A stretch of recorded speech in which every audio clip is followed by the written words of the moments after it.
በአፍሪካና በአውሮፓ መካከል ያለው ርቀት 14 ኪሎ ሜትር ብቻ ነው።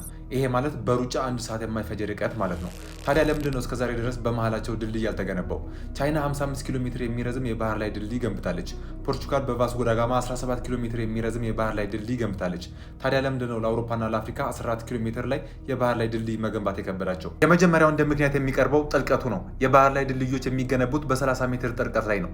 ይሄኛው ግን ጥልቀቱ ወደታች 900 ሜትር ነው። ይሄ ማለት ጥልቀቱ የዓለማችን ትልቁን ህንፃ ቡርጅ ካሊፋን አምጥተን እዚህ ባህር ላይ ብናሰምጠው የህንፃውን ጫፍ ማየት አንችልም። ነገር ግን ለዚህም ቢሆን ልክ እንደ እንግሊዝ ዋሻ መገንባት ይቻል ነበር። ሁለተኛው ምክንያት ተፈጥሮ ነው። መሬት ይንቀሳቀሳል። አፍሪካና አውሮፓ ደግሞ በየዓመቱ ይገፋፋሉ። በተጨማሪም የውሃ ግፊትና ሞገድ ማንኛውንም አይነት ድንጋይ የመንቀል አቅም አላቸው። ሶስተኛውና ዋነኛው ሚስጥር ደግሞ ፖለቲካ ነው። አውሮፓ ለስደት በር መክፈት አትፈልግም። ብዙዎች ድልድዩን እንደ ድልድይ ሳይሆን እንደ ስደት አውራ ጎዳና አድርገው ነው የሚቆጥሩት። ድልድዩን የሚገነባ ቴክኖሎጂ ቢመጣ ፖለቲካው ድልድዩ እንዲገነባ የሚፈቅድ ይመስላችኋል? ድልድዩስ የሚገነባ ከሆነ ለአፍሪካ ምን አይነት ጥቅም የሚያመጣ ይመስላችኋል?